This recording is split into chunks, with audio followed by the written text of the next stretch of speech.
students, have a very sweet morning to all of you. I hope you are well and safe at your home. जी हाँ प्यारे बच्चों, उम्मीद करता हूँ आप घर पे ठीक ठाक होंगे और रोज का काम रोज कर रहे होंगे। प्यारे बच्चों, आज हम स्टडी करने वाले हैं 11th इकोनॉमिक्स से। चैप्टर लिया है हमने स्टडी के लिए थ्योरी ऑफ डिमांड और सब टॉपिक स्टडी करने वाले हैं हम आज इसका डिमांड स्केड्यूल। क्या होता है बेटा demand schedule? Demand schedule is a table showing relationship between different quantity of a commodity to be purchased at different possible prices। जी हाँ, ये हमें रिलेशनशिप बताता है कि एक वस्तु की विभिन्न मात्राओं को उस वस्तु की विभिन्न कीमतों पर किस प्रकार से खरीदा जाता है या कितनी मात्राओं को खरीदा जाता है। डिमांड शेड्यूल दो प्रकार का होता है, एक इंडिविजुअल डिमांड शेड्यूल जो एक व्यक्ति के कंसर्न में होता है, दूसरा है मार्केट डिमांड शेड्यूल जो मार्केट के सभी कंज्यूमर की या सभी कस्टमर की जो है वो संबंध में होता है। पहला इंडिविजुअल डिमांड शेड्यूल क्या होता है? इंडिविजुअल डिमांड शेड्यूल एक ऐसा डिमांड शेड्यूल है जो एक व्यक्ति की डिफरेंट जो डिमांड है, क्वांटिटी डिमांडेड है, वो डिफरेंट पॉसिबल प्राइसेस पे क्या क्या होगी इस बारे में बताता है। It refers to the demand schedule for an individual buyer. ये इंडिविजुअल बायर से संबंधित है। इन द मार्केट में जो इंडिविजुअल बायर है वो किस प्रकार से डिफरेंट पॉसिबल क्वांटिटीज को खरीदता है एट डिफरेंट पॉसिबल प्राइसेस, इस संबंध के रिलेशंस को बताने वाला जो डिमांड कर्व बनता है उसे हम इंडिविजुअल डिमांड कर्व कहते हैं। फॉर एग्जांपल, अगर मैं कहूं कि एक वस्तु है एक्स और एक्स गुड का जो प्राइस है वो 1 rupees, 2 rupees, 3 rupees, 4 rupees, 5 rupees है। ये होंगे एक वस्तु के डिफरेंट पॉसिबल प्राइसेस और इसकी कितनी मात्रा एक इंडिविजुअल खरीदता है। मान लीजिए जब प्राइस 1 रुपया था तो इसकी 5 वस्तुएं, इनकी 5 डिमांड कर रहा है। जब प्राइस 2 रुपये था तो इनकी डिमांड 4 हो रही है। जब इनका प्राइस 3 रुपये था तो डिमांड 3 हो रही है। ये टेबल आपको एक चीज साफ साफ शो करती है, वो है लॉ ऑफ डिमांड। वो ये बताती है जो जो प्राइस इंक्रीज हो रहा है वैसे वैसे ही क्वांटिटी डिक्रीज हो रही है। बट ये लॉ ऑफ डिमांड है, इसका वर्णन हम आगे करेंगे। ये टेबल हमें क्या शो करती है? ये स्केड्यूल हमें शो कर रहा है कि एक व्यक्ति विभिन्न क्वांटिटी को डिमांड करता है, लेकिन वो डिमांड करता है डिफरेंट पॉसिबल प्राइसेस के ऊपर। इस तरह का रिलेशन शो करने वाली टेबल या शेड्यूल को हम लोग इंडिविजुअल डिमांड शेड्यूल कहते हैं। आगे चलते हैं बेटा, मार्केट डिमांड शेड्यूल क्या होती है? आप तो जानते हैं कि एवरी मार्केट में there are several types of consumer, वहां पर सेवरल टाइप्स ऑफ कंज्यूमर होते हैं, सेवरल कंज्यूमर्स होते हैं।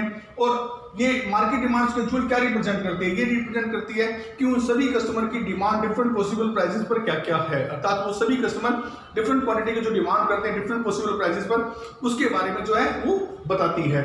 ये हमें बताती है, मान लीजिए हम एक ऐसा एग्जांपल लेते हैं कि वहां पर 2 ही कस्टमर हैं। हम इसको शो करने के लिए टेबल को एक मार्केट में केवल 2 कस्टमर ए और बी को लेके चलते हैं और फिर इसको समझाते हैं कि ये किस प्रकार से डिफरेंट क्वांटिटी डिमांडेड है डिफरेंट पॉसिबल प्राइसेस पर रिलेशन को शो करती है। ठीक है, मान लीजिए गुड्स का प्राइस है 1, 2, 3, 4 और 5।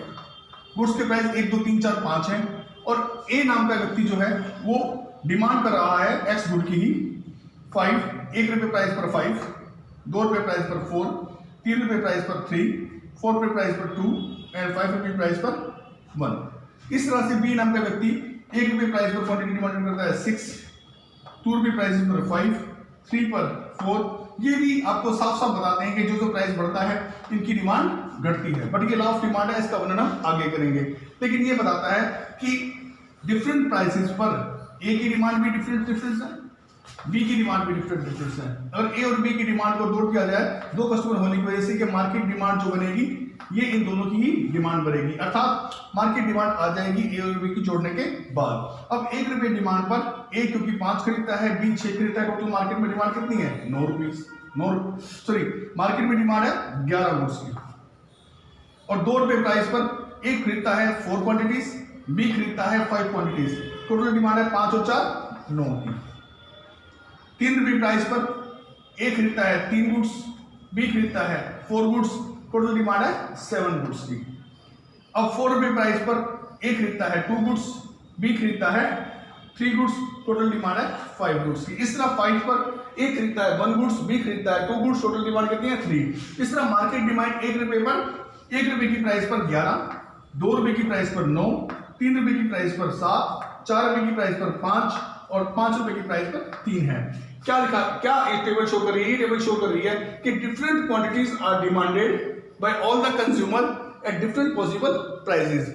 ये सभी कंज्यूमर मिलकर मार्केट में कितनी डिमांड करते हैं, कितनी क्वांटिटी की कितनी मात्रा खरीदते हैं और कितनी किस कीमत पर खरीदते हैं, कितनी मात्रा, इस बारे में रिलेशन को व्यक्त करती है ये मार्केट डिमांड शेड्यूल।